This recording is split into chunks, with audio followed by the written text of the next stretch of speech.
really looked like getting stops for South Carolina. In my opinion, never really a game that felt too close or too competitive. Carolina did what they needed to offensively, and considering that they were shorthanded without Marshawn Lloyd, I think a credit where credit is due kind of game. But as we get started here, we'll I don't know, Chris. We've talked about 2 straight weeks of kind of sleepy games. People don't really get up for Missouri. People don't get up for Vanderbilt. Nashville's kind of sleepy. It was a game that was littered with penalties and a dust up before halftime. There were lots of injury timeouts, unfortunately, for South Carolina. Everything about the game felt disjointed and sloppy and just kind of sleepy. So, I mean, does that factor into your feeling about the game? Is that just sort of a side note, or maybe even why did Saturday feel like that? Well, first of all, Nashville itself was not sleepy, I'm sure. I was not Right. there, unfortunately, but I saw some videos and some social media posts from some people I know, including our Gamecock Central staff. I don't think it was sleepy, but First Bank Stadium, which I had no clue that was the name. Not, I thought it was like Vanderbilt Stadium. They have a sponsor. They have a sponsor. It's First Bank. It costs $5. I was about to say, how much do we think they paid for that? Yeah, no, it was. Look, the number one goal if you're South Carolina was to come out of that game with a win, and then you want to do it while staying relatively healthy. And then you just want to kind of. I mean, it sounds weird to say you want to escape with a win because you don't want it to feel like an escape, but you just need to come out there with a win. But you're right. It was a sloppy game defensively. Whew, it was tough a lot of the game, but South Carolina made enough plays. They took care of the ball. They finally won the turnover margin in an SEC game, which was key. Yeah, how far are we in? 4 minutes. Yep.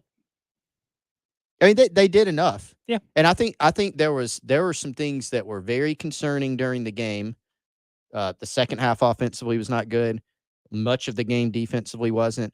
But offensively, there are actually some things that even relative to the opponent, Vandy, which is not a good football team, were encouraging, actually, I think. So probably a lot to dive into in this one. Yeah, it was really interesting that Carolina had, I mean, short of Charlotte, probably its best offensive performance of the season, or at least the one that felt the most cohesive.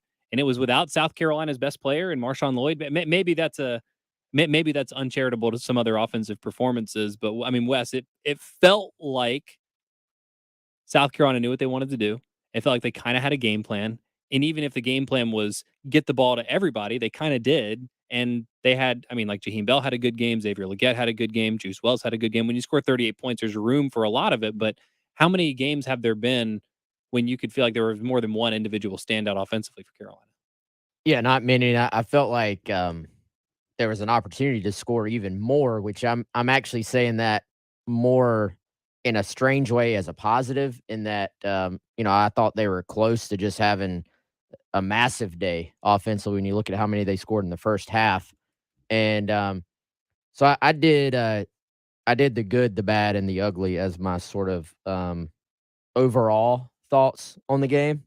So the good, road SEC win to get bowl eligible. You never apologize for those. 14 straight over Vanderbilt. I don't care if it's York High School. If you beat somebody 14 straight, you've done something right. Can we also say that the Vanderbilt's now lost 26 straight SEC games? We can say that. I hope. That's a lot. If that's it accurate. It might be 27. It might be 25. It's in the mid-20s. Once you get to that point, if you're in the 20s, I don't know if the details matter. You've lost a ton of SEC games. Fast start again with a turnover on defense and a quick score on offense. I said general, just playmakers on offense, bunch of guys making plays. I will continue my Darius Rush push. Maybe the best player on defense this year. The bad could not put Vanderbilt away completely. The game never really felt in doubt, like you said, but they couldn't quite just put them away either. And Rice, I think that you would have liked to see Carolina put a game away that they didn't. Yeah, and you know what? You kind of, to me, it felt like, all right, this game isn't in doubt, but you're like one fluke play away from feeling like, could Vanderbilt steal this game? Also under the bad, I said the running game, I don't know if the numbers look that bad, but it was kind of smoke and mirrors in that, you had some plays off of reverses. Kind of reminded me a little bit of the Troy game last year where, they had I think Josh Fan was the leading rusher off of a couple of reverses. Yeah. Well, I mean, I could not believe when I looked at the box score after the game that the Gamecocks had over 200 yards on the ground Yeah, because their leading rusher was Jaheim with, I think, 58 maybe or 57. yeah, it was a disjointed effort. And then the ugly, with just overall penalties. This has not been a penalized team this year, statistically, but man, that a huge part of the reason they couldn't put the game away was penalties, and then the run defense. I don't. We need to get Preston back in here. I want his thoughts on why, but there was a lot going wrong with the run defense, and I thought Vandy would have some success on the ground.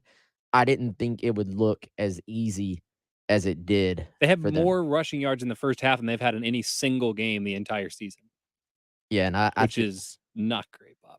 yeah, not great at all. Um, yeah, a win is a win is a win.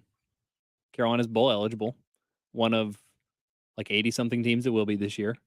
But what's important to me is that Carolina now has 3 chances to improve on last year's regular season. Now, 3 very tough games. We'll talk about them as we get closer to them, of course. But I guess my question now is what do you take away from this game? Because I thought there were some things that you saw in the passing game. Spencer Rattler looked as comfortable, I thought, as he has looked. Part of that is Vanderbilt is terrible.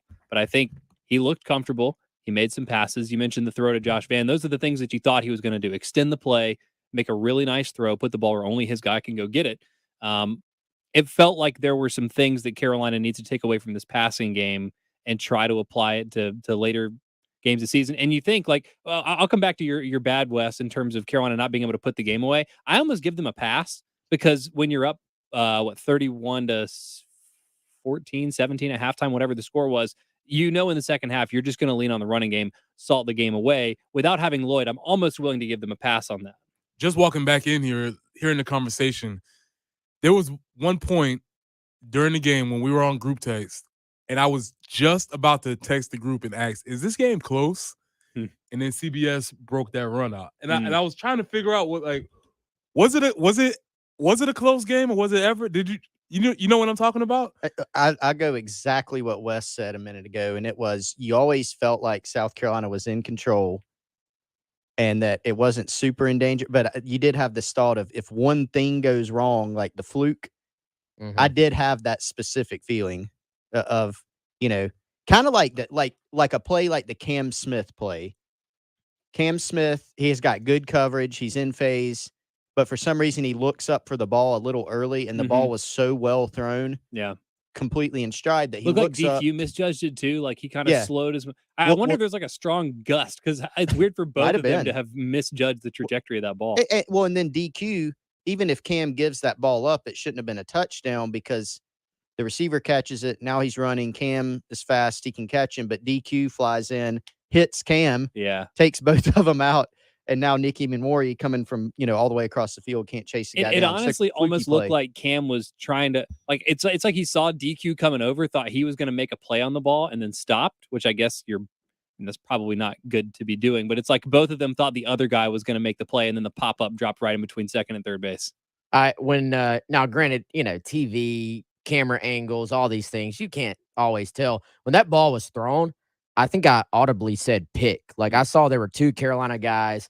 I guess maybe I assumed it was going to be a little bit underthrown, and he actually, it was a dime. He put it right where he needed to, but it was a weird play. I mean, if you're in the meeting room, like it's kind of how if they're going to try to go over the top on you, you have 2 guys there. You're kind of like, all right, this is the position we want to be in. It just kind of like you said, it got misjudged completely, I guess, on the throw. So 3 of there were a lot of scores, but the Juice Wells touchdown was just a weird broken play and horrendous defense from Vanderbilt. The long CBS touchdown was one of the most embarrassing touchdowns I've seen a college football team give up this year. The long touchdown where Cam and DQ both misjudged the ball. It's like almost every score in the first half of that game was like, what is going on here? Like it's so overplayed now to say like this game is drunk, but that whole first half just felt like insanity. So I guess to your point, Wes, you would never rule anything weird happening out from that point on, but I never felt like the game was close. To get back to Preston's question. Yeah, and I my thought process kept being that a lot of South Carolina's defensive stops were because of turnovers. So, what if Vandy just finds a way? I think they had the ball back and down 10, 11. I didn't understand why they went for 2. That's a Wilhelm's thing. It's always the right call. Well, okay. But because if you get the 2, then the extra point later gives you a 1-point lead, and if you don't get the 2, you have another chance to tie it later. Okay, we're gonna have to do the math on that in the break. My brain just broke, but completely lost my train of thought. But it just felt like a lot of their stops were via turnovers as opposed to just getting off the field. And I think on the CBS run, you do see that from time to time on a 3rd or 4th and short. A team is completely sold out in like some goal line style defense. They're trying to stop you from getting this 1 yard. But there's nobody back if you get past that initial push. And in their case, whoever had outside contain, I'm guessing, just got sucked inside. Good job by CBS to bounce it out, and there was nothing left there. It's weird. You look at his stats, you're like, oh, he averaged whatever per rush, and it's like, well, yeah, he had 3 carries for 55 yards, and along the other 2 were for 2 yards or 3 yards, I guess. Pearson's most hated formation, though, the wishbone, actually is what made that play because the safety, a terrible safety play, the last man back, like Wes was saying, moved over to the opposite side of the formation from where CBS got the ball. So if he's there, if he is on the other, like if it's he's maybe more middle, he moves over to the opposite side. It was a poor play anyway, but that did kind of help. That was a little assist on that play, just formation. Wishbone for the win. There you go. Real quick, and then we'll dig deeper into some of the defensive woes for Carolina Saturday. As a trivia question for you guys, how many 3-and-outs did Carolina force defensively Saturday? Since you're asking, I'm thinking it's probably – actually, I'm not going to say 0. I was looking over the play-by-play just now, so it might be a little bit of a cheat. I'm going to say 1. Preston? I'll go under. Okay. Under 1. Negative? I mean, I haven't rewatched it. I'll go 2 just to be different. Okay, the answer was 0. Yeah. Vanderbilt, here you go. Vanderbilt did have 4 drives of 3 plays or fewer, but all of those ended in turnovers. So I'm not going to ding the defense, but they didn't force a traditional 3-and-out. If Vanderbilt wasn't turning the ball over, and 3 of them were 3 of the turnovers just like bad Vanderbilt plays. I don't want to take the credit away from the defense, but let's quote Clayton White. They don't hand you the ball. I don't know. AJ Swan pretty much he could have handed that ball off to Darius Rush on the first pick. If you just saw the back half of that play, you would have thought 28 was a receiver. I think he made himself one. He did. It was a really good play. Anyway, so we won't take the credit away from the defense for the turnovers. I don't want to do that, but Carolina didn't force Vanderbilt to punt after 3 plays. So do with that information what you will. More thoughts on the defensive issues for Carolina Saturday, especially in the run game, and more your thoughts on a Reaction Monday next. The Early Game with Bill Gunter and Jen Jensen on your home of the Gamecock, 107.5 The Game. This is Damon Amendolara with your CBS Sports Minute. The Titans, they did everything right for about 57 minutes. Well, then Patrick Mahomes happened. The Chiefs get the tying touchdown and 2-point conversion, and then the winning score in overtime because you could only keep Mahomes corralled for so long.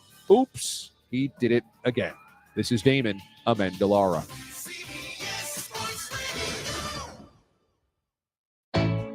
Buying a home?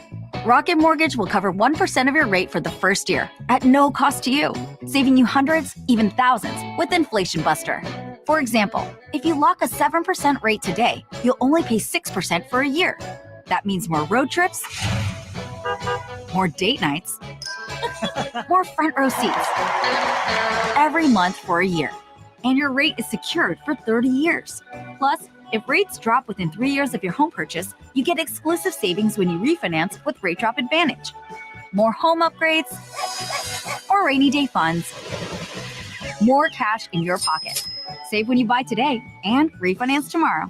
Call 833-7ROCKET today or visit inflationbuster.com to start saving. That's 833-7ROCKET or go to inflationbuster.com. For fees covered rate like date requirements and other terms and conditions, visit inflationbuster.com. Call 1-833-7ROCKET, equal housing lender, licensed in all 50 states, NMLSconsumeraccess.org, number 3030. Hey, y'all, Jay Phillips here from my good friends at Dan's Fan City in Harbison. Ceiling fans don't sound like something you think about a lot because you don't really need to, but when you've got good ones, they work so well, keeping energy costs down and your comfort level up. All kinds of fans at Dan's Fan City, big to small and quiet, quality fans. They have accessories and light kits, fan blades, and more. Stop by and see them soon, Harbison Boulevard next to Total Wine, or call Dan's Fan City, 781-FANS. You'll be glad you did. You've been waiting, and it's finally here. The newly designed, newly refined 2023 CRV from Honda of Columbia. This all-new SUV is perfect for nearly every lifestyle and has a fresh new look inside and out. Must-see CRV upgrades include more room for you and your cargo, a smoother ride, modern tech and safety, responsiveness, and great MPG. What's more, they're in stock. Hurry in while the selection is best at Honda of Columbia, Highway 378 at I-20. We keep the clutter out of your gutter. Call on the gutter man. The Guttermen have been providing top-notch service throughout the Midlands for over 47 years, building their business on relationships, not gimmicks. And you can call them locally, not a 1-800 number. Call them today at 791-7147 and look for the guys in the powder blue trucks. We keep the clutter out of your gutter. Call on the gutter man. Hey, it's Terry Ford from 107.5 The Game. Just want to yap with you a minute about real estate. Okay, if you're dealing in the real estate market, either buying or selling, it's the biggest transaction for a lot of folks that you'll ever make, right? So if you're going to be dealing with the biggest transaction you're ever going to make in your life, you need somebody you can trust and depend on, because trust and dependability are kind of important when you're dealing with this kind of money. Call my guy, Kevin Johnson, Jeff Cook Real Estate. Two key values of the Johnson team: communication, availability. Don't believe me? Write down this number real quick. 803-770-5496. That's 803-770-5496. You call it, guess what happens? Kevin will personally take your call. It won't be some 800 number talking to some guy in Billings, Montana, who doesn't know Columbia, South Carolina from Columbia, Missouri, or the country Columbia. So if you're buying or selling a home, call Kevin Johnson of Jeff Cook Real Estate, 803-770-5496, or online at johnsonteamsc.com. As the official team physicians for the South Carolina Gamecocks, Prisma Health Orthopedics will give you and your family the same care they provide to top athletes. Prisma Health Orthopedics continues to lead patient-centered care by offering outpatient procedures at the Prisma Health Orthopedic Surgery Center. This surgery center allows patients to have outpatient orthopedic surgery at a convenient location and at a lower cost. Learn more by visiting prismahealth.org/orthosurgery. Broadcasting live from the Herndon Chevrolet Studios, this is 107.5 The Game. Stop by or shop online today and see why Herndon Chevrolet makes you smile. It's the Gamecock Central Takeover Hour, presented by Firehouse Subs, founded by firemen with Pearson Fowler, Chris Clark, and Wes Mitchell on the home of the Gamecocks, 107.5 The Game.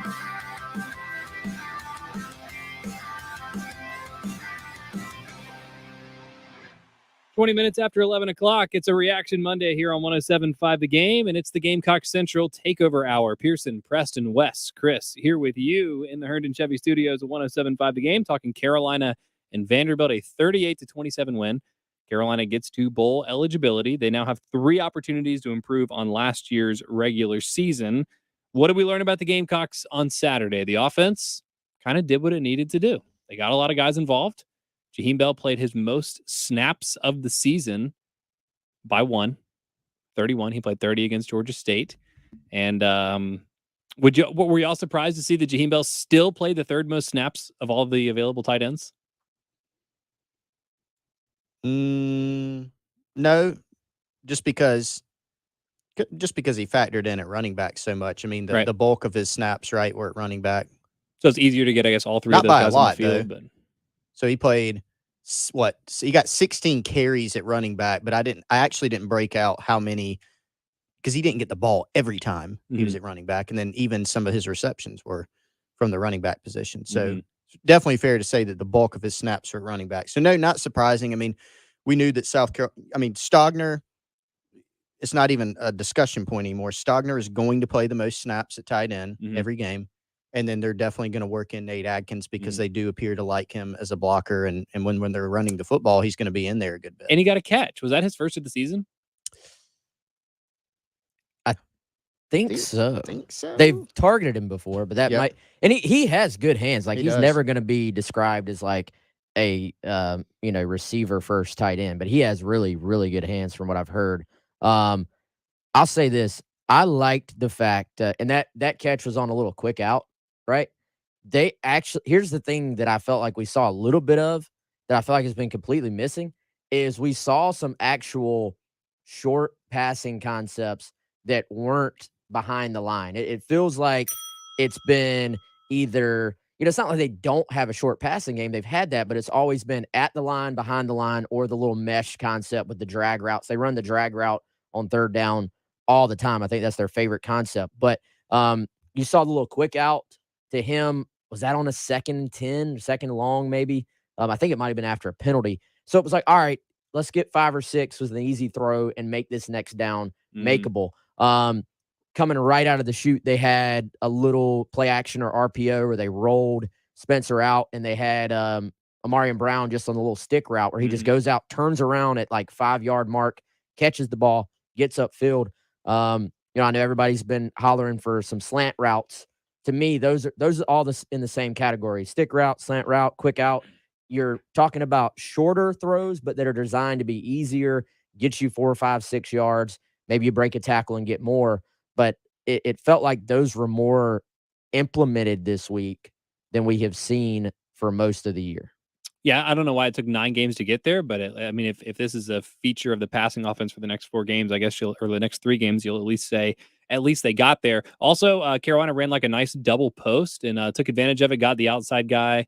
And I can't remember if Vandy was in a 2 high safety look or a single high safety, but scored a touchdown on that. I know Carolina fans have just been clamoring to see something over the middle, and you got a little bit more of that. So the offense, largely did what it needed to. And the touchdown to Juice Wells, I mean, that's what people have wanted to see, right? I mean, you get Juice Wells in one-on-one coverage over the middle. Spencer Rattler has a clean pocket. That's the type of thing that if you can find that is easy money. I mean, Juice Wells is a hard cover in those situations. That was a dime too. Yeah, it was a great throw. Easy against Vanderbilt, but at least you found it. Well, yeah, and look, I mean, I think you look at how Spencer played, and Shane Beamer was asked after the game if this was the best game Spencer had. Yes.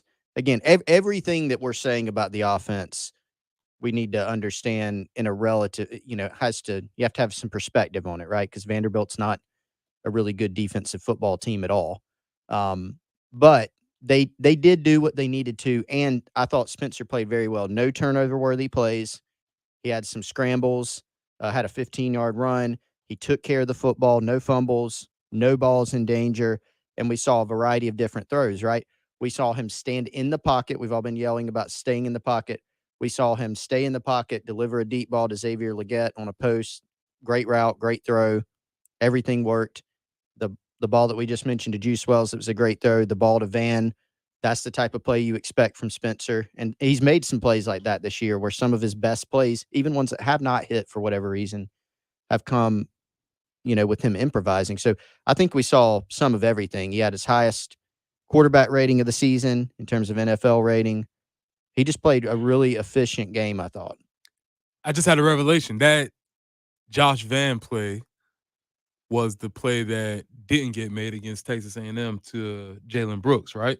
About the same type of play. I mean, the one, I mean, the kind one, of a right. similar play. You break the pocket and throws a hell of a ball. Yeah. And we made the play on this one, didn't make the play on. That's really interesting. I didn't think about that. But it's just interesting, the margin of error, because now we're talking about this being such a great thing when maybe if that ball hits, then you're talking about that. I don't know. By the way, you owe Chris 14 cents for saying margin for error. Oh man, is that off the board? He has a trademark on that, and he tried to get one on turnovers as well, but Turnover margin. Yeah, it was. Turnovers is harder. They're Wait, a I lot. My thought that was search query was self-imposed. like, I didn't realize we were all like we got a swear jar thing going here, right? No. It's just Chris has I like that. established a copyright on it. I will have to. Forever. I have to move away That's from good. that. The margin of errors. ooh, Margins. There we go. Word Marginal play. error. That's good. Anything else you want to say just generally about the offensive performance? I do have numbers on Jaheim Bell where he lined up real quick. At least it's according to PFF. 22 plays that he was in the backfield. One he was lined up in line, 7 in the slot, and 1 wide, according to them. Interesting. I thought that Jaheim Bell, his ability to play running back, the fact that he has it and was able to adjust to it and give South Carolina what he gave was a very important part of the game, right? You have no Lloyd. Christian Beal-Smith took, and I'm not trying to be funny, I mean, he took a couple minutes to get off the field at one point, then came back and somehow ran that football in. He took a couple of minutes to get into the end zone on that play too. Well, he was stuck behind the line for like a minute of it. It was a weird play. But, Jaheim being able to play running back was critical. Were the numbers huge? No. In terms of the yards per carry, didn't have a bunch of long explosive runs, but he got he's some not a yards. running back, but it was what Carolina needed, I feel like. I thought he ran the ball as well as any running back on the team. I would say this is the first Saturday. game. This is the first game where I saw it. Yeah. Where I was like, oh, okay, I get it now. Where all the way up to this point, even including last year, I thought they were trying to do the kind of square peg and round hole deal. But this one, I was like, okay, I can see it. Obviously, he wouldn't be your number one option. Yeah. But in a pinch, I saw it this game. Well, CBS on the mend and Juju with the size limitations that he has, maybe that is a better second option for Carolina going forward. Yeah, I mean, I thought he moved the pile. I thought he sort of had a knack for, I don't even know if it's a missed tackle necessarily, but some backs, it's like there's not much room to run. And, you take a guy like Juju running inside, and it's kind of like, he just goes down. Jaheim had sort of that knack of, even though he's a big body guy, making himself just tougher to get a hold of, basically. And he's able to kind of fall forward for that 2-3 yards, I feel like. And that's something I feel like they've really missed when Marshawn's not in there. Marshawn does that for you. You can block it for 1 yard. Marshawn gets 3.5. You block it for 3.5. Marshawn gets 5.5. Those things are the difference in being, am I in 2nd and 7? Am I in 2nd and 9? It kind of adds up over the course of a game, I feel like. Yeah. I don't know. I guess and there's like we pigeonhole running backs as unskilled players, even though it's technically a skill position, because I just hand the ball off and go. But one of the things that sets the great running backs apart, and honestly, like one of the things that Marshawn needs to improve is the vision. Being able to read kind of where the holes are going to open up. And Jaheim's not a running back, so it makes sense if that's not a natural part of his skill set. I think that's like the biggest thing that I see. Like I watched Jaheim Bell play running back, and I'm like, this guy's not a running back. So even though he can make some of those plays happen, it's like I guess the reaction and hitting the hole doesn't happen as quickly as like an actual running back. But it was enough, I guess, for South Carolina to get the offensive performance and the productivity that they did on Saturday. So we'll see how much or how little Carolina uses that going forward, but they at least know that they have it to the tune of 16 carries. 803-404-6100. More of your thoughts wherever you want to take it. Offense, defense, special teams. I'm going to ask Preston the hard question about South Carolina's defense coming up next. More of the Extra Point coming up next on 107.5 The Game. You're limping. Yeah, I know.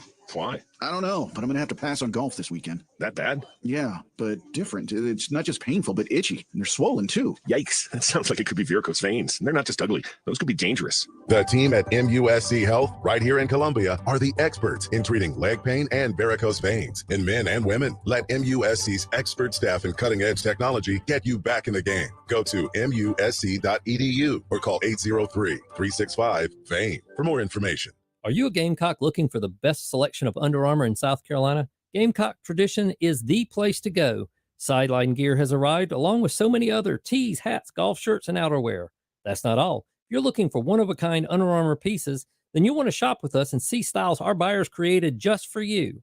And Gamecock Traditions has something for everyone in the family, kids, ladies, and men. So come by today or stop by on your way to the game. Gamecock Traditions and GamecockTraditions.com, your one-stop Under Armour Gamecock shop. Hey, if you've got a hole in your roof or you need a whole new roof, you need to call Mid-State Roofing, 356-1919. For nearly a quarter of a century, Mid-State Roofing has established its reputation as the leader in the roofing industry.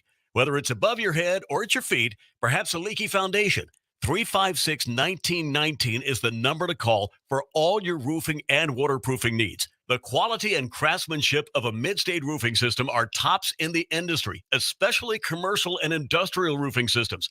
If you own or you're in charge of a large building, warehouse, or industrial facility, then you're in charge of that roof. And at some point, a roof is going to need some attention. So the number to call for advice, service, results, and a commitment to customer satisfaction is 356-1919. See all that Mid-State has to offer when you click on midstateroofing.com. Tell them, Mid-State twins. If you have a leak, let Mid-State Roofing take a peek. 356-1919, midstateroofing.com. You wash your hands, you brush your teeth, but what about the nose? How do you clean your nose? With Navage. Navage uses powered suction to pull saline in one nostril, around the back of the nose, and out the other nostril, flushing out allergens, mucus, and germs. And it's why cleaning your nose, the body's air filter, is the next evolution in daily personal hygiene. People try Navage for lots of reasons: sinusitis, colds, allergies, snoring, things that make it hard to breathe through your nose. But over time, they find that cleaning their nose makes them feel better, a lot better. Over 3 million Navage users have written more than 100,000 reviews, averaging 4.7 stars, saying, "Best product I've ever used," and "Amazing, I love my Navage." Navage helps you breathe better, sleep deeper, and snore less. But the biggest payoff is improved health. Navage is good personal hygiene and can help you stay healthier. At Walmart, Walgreens, CVS, Rite Aid, Target, and online. Navage, N-A-V-A-G-E, clean nose, healthy life. Are you sick and tired of living with that constant pain in your knees and back? You know, joint pain doesn't just affect you from doing what you love. It affects your job, your relationships, even simple things like getting dressed. Hey, it's Bill Gunner. It's time to call QC Kinetics. QC Kinetics uses advanced regenerative medicine to restore and repair damaged joint tissue, giving you your life back. Whether it's your hips, shoulders, elbows, they can all be treated with natural biologics from your own body. Powerful healing agents, highly concentrated. If you're tired of steroid shots that don't work, or if you're trying to avoid surgery, call QC Kinetics now to schedule your free consultation. Learn about these exciting new cutting-edge treatments for pain caused by arthritis or injury. No drugs, no pain meds, and no downtime. This is an all-natural treatment that can get you lasting relief. People here are raving about the results. Call now, 803-281-6860. Again, that's 803-281-6860. Appointments are available this coming week. Again, that's 803-281-6860. That's QC Kinetics. It's the Gamecock Central Takeover Hour, presented by Firehouse Subs, founded by firemen with Pearson Fowler, Chris Clark, and Wes Mitchell on the home of the Gamecocks, 107.5 The Game. 35 minutes after 11 o'clock, Monday morning, Reaction Monday here on 107.5 The Game, and it's the Gamecock Central Takeover Hour. Pearson Fowler, Preston Thorne, Chris Clark, Wes Mitchell here with you. More thoughts on Carolina's 38-27 win over Vanderbilt in Nashville this weekend, including an emphasis on the defense. It's got to be talked about. We'll continue to, honestly, we're going to talk about it for the entire week because South Carolina is going to really be tested by Florida in that category this week. But before we get into that, Wes, or not Wes, you're over there. You're doing something. Chris wants to tell everybody about integrated media. Absolutely. And I actually watched the Vanderbilt game at my neighbor's house. Shout out Lee. And guess where his setup came from? That's right. Integrated media. We're out on his porch. It was raining, but we were able to go out on his porch and watch his integrated media run setup. Awesome TV, Sonos wireless speakers out there. Sounded fantastic, looked fantastic. Absolutely no buffering because the internet signal was super strong out there. Go to integratedmediainc.com. While you're there, you can sign up to receive their latest deals, offers, and tips. Just put in your name, your email, and subscribe to their free email list. You can get more information from them there. Don't use the big box stores, whether it's equipment or, home security setup, wireless speakers, TVs, whole home internet, home security. Hit up Michael and Nathan and the rest of the crew at Integrated Media. Again, that's integratedmediainc.com, or give them a call, 803-948-8327. Preston, is there any hope for South Carolina's run defense? No. Okay.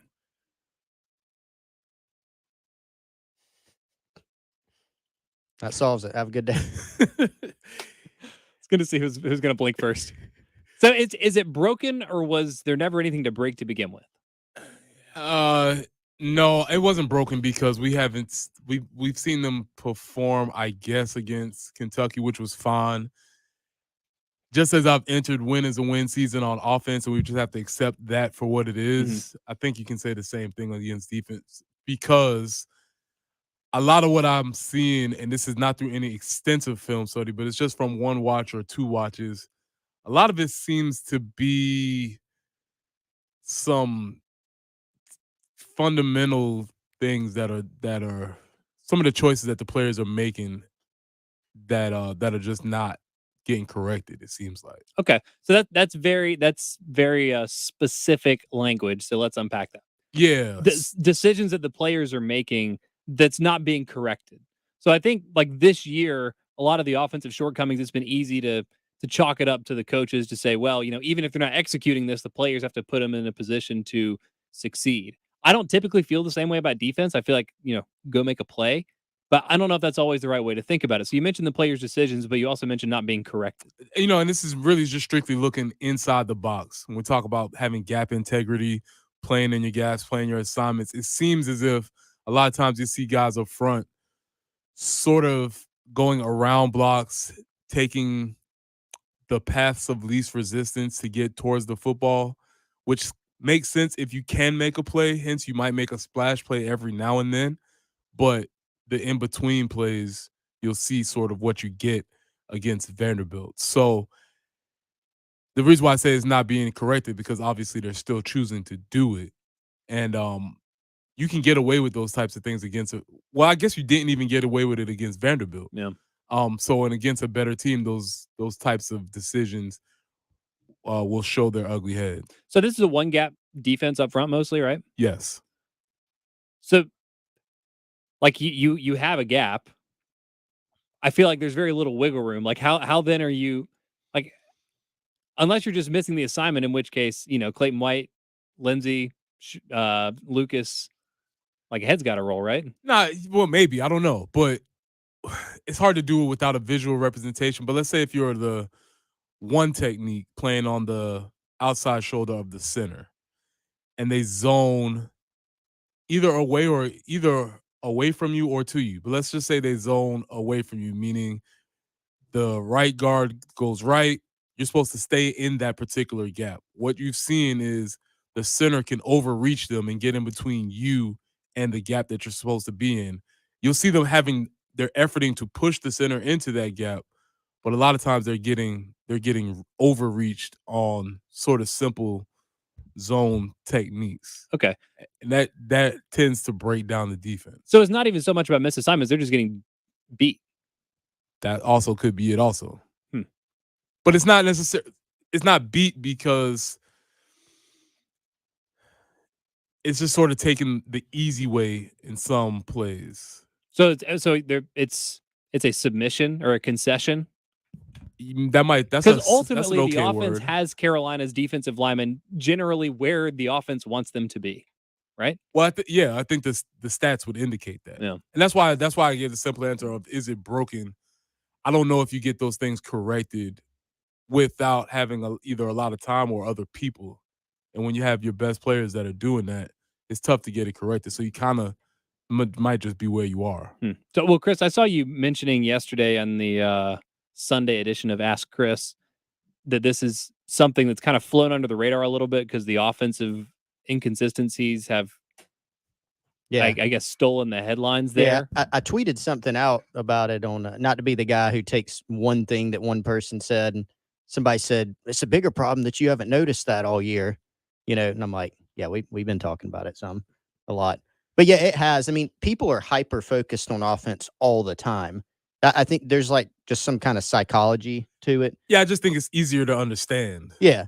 And people like scoring points. Of course. If you're not scoring points, it's very noticeable. Of course. But there's a lot about the defense. I mean, we've been talking about it all year that it's kind of reared its ugly head at times.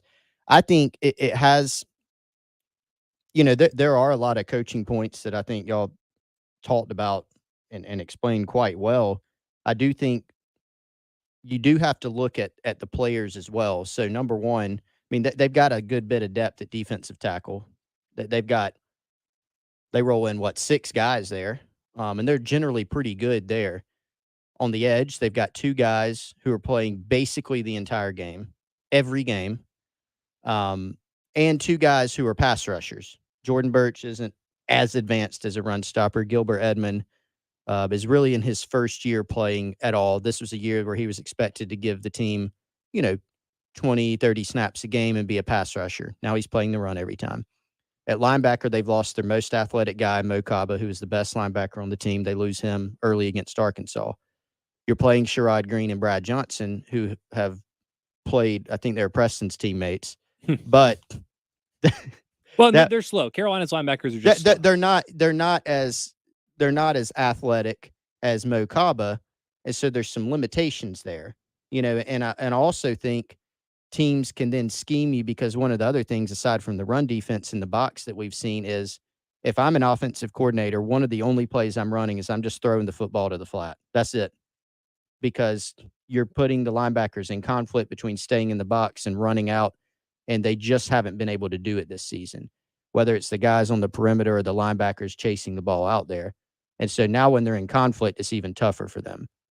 Yeah, I think maybe one of the more frustrating things watching them against Vanderbilt is, I'm a big believer that a lot of times we'll equate what some people will say are inconsistencies within a team throughout the course of a year. Really, maybe is more about the matchup of the team you're playing against. So, it's like, oh, did South Carolina find something in their passing game? Yeah, they did some great things within their passing game. They did, add some new wrinkles, it felt like. But some of that is just, we talked about it before. Vanderbilt came in with the worst pass defense in the SEC. So sometimes it's just about the matchup. But I feel like on the other side, from a matchup standpoint, I would have felt like South Carolina would have more success defensively stopping Vanderbilt in the running game. And I think it's a little bit disheartening probably for fans, because I did feel like there were signs of success, or signs of progress, at least you would say, against Texas A&M's running game, which I thought A&M was going to have a little more success than they did. Kentucky, I feel like it got a little bit glossed over because Kentucky had to get away from the run and kind of 6 carries for Rodriguez in the second they half. kind of outthought themselves, and they had some penalties that put them out of running down as far as downs and distances go. But for Vanderbilt to be able to do what they've done, and I think a lot of it, to Chris's point, a lot of it has been on the edge, man. Like it's like I can't tell you the X and O reason or the athlete reason, but it just feels like whenever teams, especially last week with Missouri and then Vanderbilt on Saturday, when they have ran the ball to the edges, when they have thrown quick passes to the edges, there's just so much space out there. And it's just like, wow, there's so much room here. And then you don't even necessarily have to create a missed tackle if you're the opponent and you get out there and there's 5 yards before anybody can get to you. So I think this is something, Florida is going to copy it. We know Tennessee is going to copy it. It's going to be an issue for the rest of the year. And a lot of it, I don't know if it's just angles and you don't have the guys that can get there. But to me, it's concerning that it's Vanderbilt that was able to do that. If it was a team that was just really, really good at running the football, like you don't sound the alarm when it's Arkansas because they're the best rushing team in the SEC. Exactly. And, you hope you could play it a little bit better if you're South Carolina, but you understand. Yeah. Here are Ray Davis yards per carry in the SEC this year. 1.5 yards per carry. It's 11 carries for 17 yards. Is that Alabama? Yes. 3.9 yards per carry against Ole Miss, actually. 27 carries, a $105. So still under 4 yards a carry, but I got over 100. 2.4 yards per carry. That's 12 carries for 29 yards. Against Missouri, 1.9 yards per carry. 15 carries for 28 yards. Against South Carolina, 8.4 yards per carry. 20 carries, 167 yards. The only game where he has had, well, that's a career high for him, but the only game where he has had more yards per carry was against Hawaii. 9 carries, 87 yards, 9.7 a clip. So there you go. We will continue to talk about the run defense. It's not a fixable problem. Is there something you can do to cover it up? Disincentivize running? Can Carolina lobby to get a rule change where you're not allowed to run the football before the Florida game this weekend? That will be Shane Beamer's biggest task this week. 803-404-6100. We'll talk about that as the week continues here. We'll recap our buy or sell coming up on the other side. And also do want to give you guys a chance to win a pair of tickets. We've been giving away a lot of sporting event tickets. This is a concert. Thomas Rhett. You all familiar with Thomas Rhett? Indeed. Thomas Rhett. Cool. I don't know anything about Thomas Rhett. So I think some of my brother likes. Where is he going to be? He is going to be at the Bon Secours Wellness Arena on July 14th. So a long way away with Cole Swindle and Nate Smith. If you're a country music fan, Swindell. Y'all know how I feel about country music. If you didn't, We do now. now. You do. Be caller number 5 right now. 803-404-6100. Tickets next July. Thomas Rhett on the home team tour. Caller number 5. 803-404-6100. Good luck. More of the Extra Point coming up next on 107.5 The Game. You wash your hands, you brush your teeth, but what about the nose? How do you clean your nose? With Navage. Navage uses powered suction to pull saline in one nostril, around the back of the nose, and out the other nostril, flushing out allergens, mucus, and germs. And it's why cleaning your nose, the body's air filter, is the next evolution in daily personal hygiene. People try Navage for lots of reasons. Sinusitis, colds, allergies, snoring, things that make it hard to breathe through your nose. But over time, they find that cleaning their nose makes them feel better, a lot better. Over 3 million Navage users have written more than 100,000 reviews, averaging 4.7 stars, saying, best product I've ever used, and amazing, I love my Navage. Navage helps you breathe better, sleep deeper, and snore less, but the biggest payoff is improved health. Navage is good personal hygiene and can help you stay healthier. At Walmart, Walgreens, CVS, Rite Aid, Target, and online. Navage, N-A-V-A-G-E, clean nose, healthy life. For appliances with Reliances, that's Jeffers McGill. Come see the entire line of Whirlpool appliances at 1421 Atlas Road. Whirlpool offers bigger, better, and more efficient appliances. And Jeffers McGill offers the best in customer service and low prices. Jeffers McGill and Whirlpool, your home team. For appliances with Reliances, that's Jeffers McGill. Since 1964, Gateway Supply has been the Midland's leader in plumbing and HVAC supply, and now, of course, they are statewide with more than 15 locations all across South Carolina. Their showrooms are filled with bath and kitchen fixtures from classic to modern styles. Now, tap and touchless faucets. You can even talk to your kitchen sink. See them at Hamrick Street near the Fairgrounds in Williams-Brice, or Highway 6 and Whiteford Way in Lexington. Design services, expert advice for customers and contractors alike. Visit them online at gatewaysupply.net.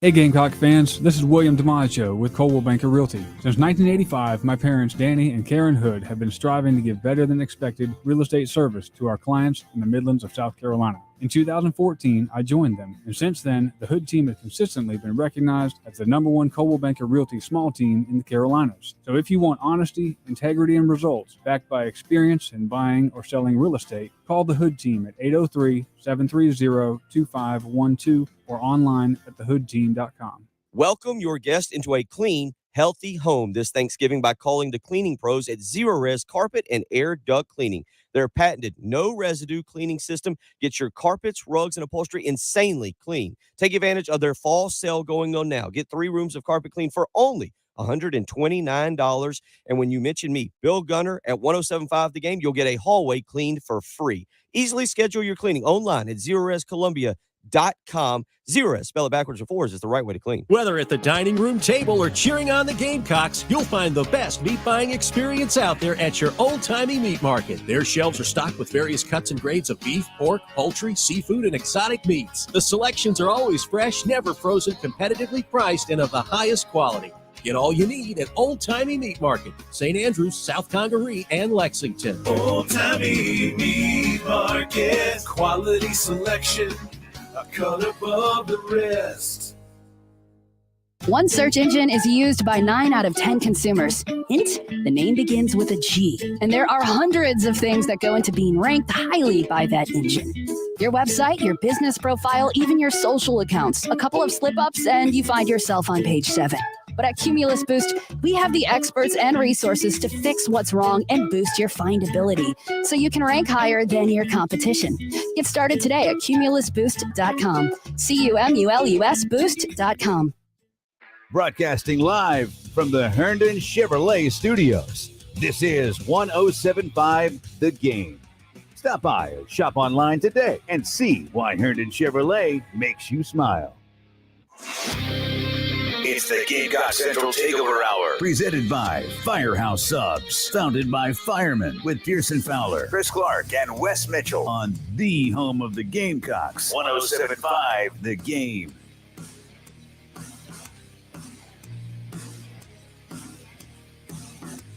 $11:52 Monday morning. Welcome back in. Gamecock Central Takeover Hour here. A couple minutes left, continuing to react to and unpack Carolina's 38-27 win over Vanderbilt. The offense, the best, I guess, special teams. Kai Kroger continues to be the most efficient passer on Carolina's entire roster. Can we give some Tonka Hemingway love real quick? Tonka is the man. Let's just call it what it is. It was funny because I was looking at the PFF grades for offense. Number one. It was Kai. I think it was Kai, Spencer Rattler, and Tonka Hemingway. But that's not an indictment at all. It's just when you complete. All right. Valid though. Yeah. Chris, Wes, if you need to try, Preston's gonna jump through the glass. I'm not actually saying this. What is about to happen? I'm not actually saying this. But Tonka does everything. Good hands, smart, twitchy, athletic, big guy. Chris is already shaking his head. He's not. I just think number 6. Oh, Melvin Ingram. The way they use him on special teams, he just seems like an athletic guy. He's not that good. He's not that good. I'm not saying that. I'm just saying that's what I think of when he keeps popping up on these special teams plays. For clarification, he's not that good. You mean he's not as good as Melvin Ingram? Not that Right. He's not that good. Like people say, oh, he's not that good. No. I think Tonka's a good player, but Okay, Melvin yeah. Ingram is Yeah, arguably the best player in the history of South Carolina football. I want to make sure we're clarifying it though. Yeah. So good, better, best. Good offense did what they needed to. Best special teams, better. The run defense has to get better. And you said I like the way you said that. I was wondering how you was going to pull that off, but that's awesome. The run defense does absolutely have to get better. But like you laid out, like there are not a lot of easy, like obvious, hey, here's what you can do. So is it just now, does Clayton White just have to stack the box, 8 guys in the box every single play so the teams don't want to run? They already have an extra guy in the box most of the time. You got to put 2 extra guys in the box. Then you're opening up a world. But you'd rather take your chances hurt. with your secondary than your linebackers and defensive ends. Right? I don't think you can just. I mean, for one, how many long plays have been cut off by 21 having the angle to go make a tackle for you for a 7-yard gain instead of he'd be the next guy in the box. So now I'd be very worried that what happened to Vanderbilt when they got everybody sucked inside and they gave up a 50-yarder. I'd be worried that you're going to have a lot of these explosive chunk plays become, 70-yard. Yeah, plays. and here's how it'll traditionally work. I don't know this for a fact, but most defensive coordinators call the game from their position's perspective. So the adjustments that'll be made will probably be made either by the linebackers or in the box because that's where Clayton is. That's his home base. Yeah. Sometimes defensive coordinators, if they're from secondary guys, they tend to adjust more with the secondary. That's typically how it ends up going. So if there's adjustments that are going to be made, they'll probably be made within the front 7. We'll keep talking about this all week because it's now officially a huge story. But before we get out of here on a Reaction Monday, let's recap some buy or sell. And Kendall Walsh, nice enough to sponsor that segment for us. Yes, she is. Shout out to Kendall Walsh, our good friend from the Moore Company, 803-414-3590. workwithwalsh@gmail.com, @workwithwalsh on Twitter. If you're in the market for a new home or you just like to buy a new home, you're a little bit worried about what the process might look like, give her a call, 803-414-3590. That's a no obligation call. She can help walk you through that process. How do we think we did, fellas? Well, we pick 4 or 5. 5. I think I was 3 and 2. Well, you're the only one who bought Notre Dame beating the Clemson Tigers. Shame on and all of you. Boy, did they beat them. Okay, Georgia beats Tennessee by more than 8. I got that one wrong, I know. Let's go. We had 3 sells. Shout out Preston's brother. Preston bought it. What up, Corey? South Carolina will have a 100-yard rusher. Everybody sold but me. Good job, Wes. Well, I wanted to be a little different. I have like 18 S's by your name on this one because you were like yelling sell. South Carolina will beat Vandy by more than 3. We got everybody bought except Chris Clark. And I did find out later my actual prediction on Gamecock Central was. Are you going to two-side this something one? like 17-10. No, I Wait, what was the dinged one? myself. What was the one with the million S's? You sold the 100-yard rusher. Okay. And one of them I just have Jaheim Bell. I don't know what and I sold it and Pearson sold it and they bought it. We just sold him. Just the idea of Jaheim. I don't know what our stat. Yeah, we all have Jaheim Bell NFTs. I don't know what our stat was. We'll have to check the tape on that. Yes. Yeah, I'll check the tape. Maybe it's probably like 100 yards or probably 100 yards of Probably 100 yards of all-purpose. Yeah, which I think hit 83. You and I sold, they bought. Okay, very good. All right, that's buy or sell. We're out of time here. Appreciate you listening. It's been a fun Reaction Monday. We'll be back again tomorrow to talk more Carolina Vanderbilt. In the meantime, halftime show's coming up next.